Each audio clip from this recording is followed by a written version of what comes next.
Well, hi there. I'm going to show you how to make my Dreamy Days stitch. This is it right here. It has a lot of texture, and I do have my swatch because this yarn doesn't show the stitch as much as I'd like, but that's what I wanted for the project I'm doing. So get this the right way, and that's cast on. Okay, this is what the stitch looks like. Boy, that's bright, isn't it? Let's see if I can get it to focus better.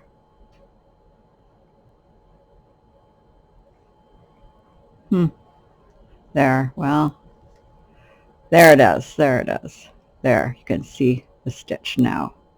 It's a really, really nice stitch. Has a lot of texture to it.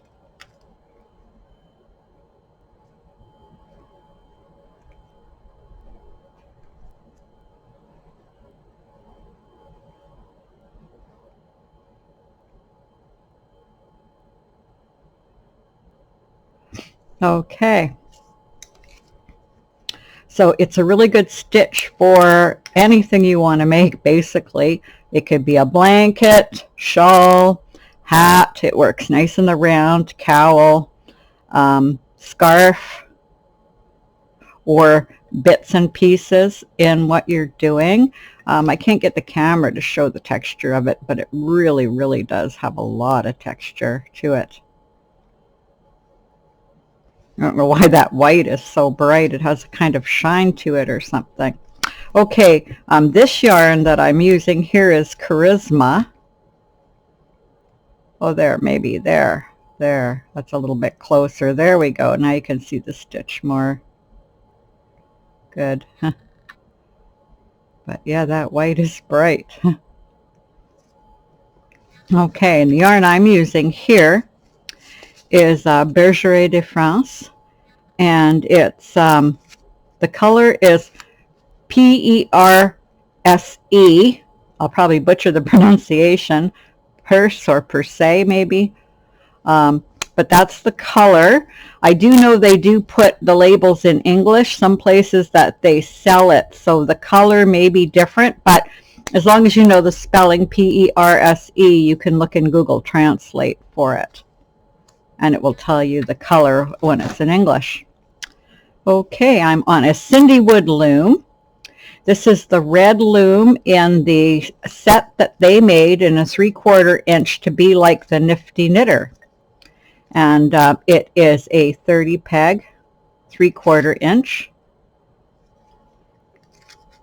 My loom hook, they don't make this particular loom hook anymore. I have to get out a little bit here. There, they don't make this particular loom hook anymore, but they have similar ones on Etsy.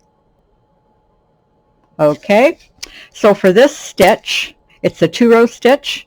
I marked the 2 outer pegs because I'm doing an owl eye border, and I marked the 2 outer pegs here, and these are just needle knitter markers, and they're size small. So they're stitch markers in a size small, just the round flexible ones. Okay, so first row is my roses and chains stitch.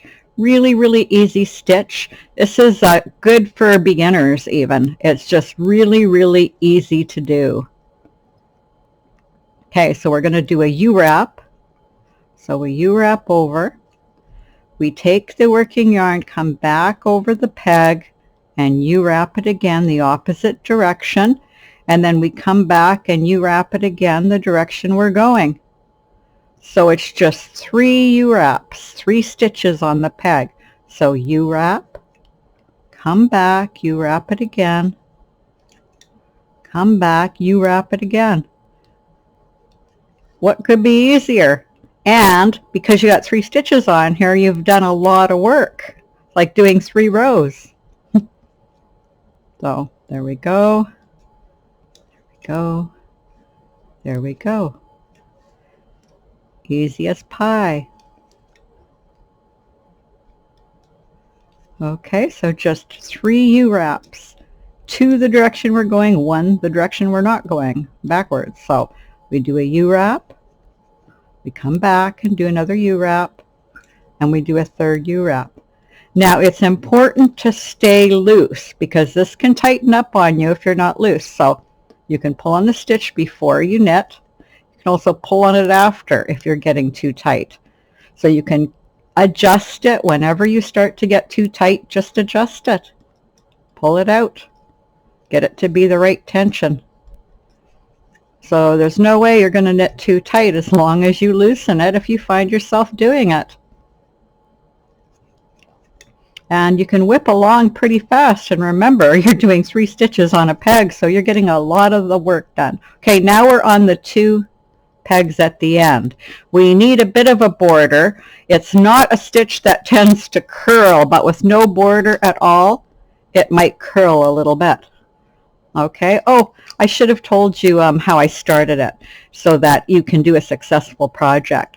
So I started with a chain stitch, crochet chain stitch, and it's on this video in the description on the YouTube page. So just scroll down, you'll see the link. It can take you to this if you don't know how to do this cast on. And then I did 2 rows of owl eye, and if you haven't done owl eye, I will be doing it in this video, so you'll see. Plus I have lots of videos on owl eye. So I did 2 rows of owl eye and then the owl eye border. And the owl eye border just blends right in with the stitch. Okay, so here we are at the border. Now to do owl eye at the border, we do a U-wrap on peg 1, then we re-wrap peg 1 and over peg 2. Okay, now whatever peg we're at is peg 1, so now we're just going to wrap over 1 and 2. And then we're going to come around and do our second knit on 2, so we have 2 stitches on here coming back. And then we're going to do owl eye all the way back. So put our first stitch on here, and we just do owl eye all the way back. Okay, so we're at peg 1, we wrap behind it, over, wrap peg 1 and 2. We're on peg 1, behind it, over 2, and knit off. We're on peg 1, knit it off. So that's row 2. Row 1, roses and chains. Row 2, owl eye. Both stitches are on my channel with stitch videos. So if you need to look more at the stitches, it's right there. We go all the way to the end. Now to do this border going this way, all we do is the owl eye stitch all the way to the end. See? Then we come back. Now you want to be loose on this corner, so you can pull on all the corners, make sure they're loose if you tend to go tight. Okay, and we went this way and we come back again. It's red, so it's a little harder to see the yarn. I'm going to get a little closer. Okay, so we're doing the roses and chains again when we go this way. And there we go, roses and chains going this way. So that's all there is to this stitch. Very, very easy. If you forget what you're doing and you put it down, you'll always see which way you are going because the yarn will be facing that way, the way you're going, with both directions, with the owl eye and with this one. So take another look at it. Hoping I can find a good angle so you can really see the stitch, but it's just so pretty in this yarn, even though it's hard to see on camera because some of these colors when they're in the pattern just pop right out in person, and it's really, really pretty. It has all that texture. There, now you can see some of the texture. There's a ton of texture in this. There we go. And if we want to look at the other side to see what the stitch looks like, it looks really nice too. So if you have it on a blanket, the other side looks nice too. And we can look at it on the white one, hopefully. We'll get to a place where there's less light on it. Okay, there we go. So this is the right side here, right? That's the right side.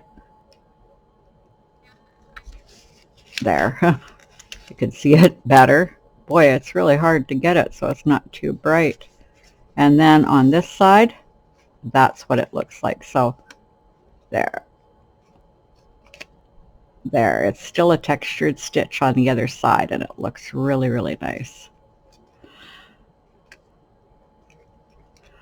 The picture I post on here, I'll probably use a picture that has both these stitches in there so you can see what it looks like in this white one. Since I haven't been able to show you on camera very well, I can show you in a picture and get a really good image of what it looks like.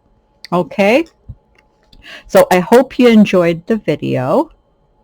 Oh, I should show you what the side looks like when we're doing the LLI sides. There we go. See if I can get it. It's hard with this color, isn't it? Let's try it with the white. That's that. Okay. Here's the side. No, it's hard to see, but it's a nice tight edge. If you are the kind of person that wants to slip every edge, you could slip the edge. It would work with this stitch. It doesn't have much in the way of any kind of curl, so you could do that. I don't like the slipped edges. They're really loose. It's not something that I like, and I don't find it stands up over time. Because loose stitches tend to snag at the side, I find, especially when you wash them a few times. But that's just how I feel. Some people just love the slip stitches, and in needle knitting they slip stitches. A lot of people too. I never did. Okay, so anyway, there you go, and until next time, bye.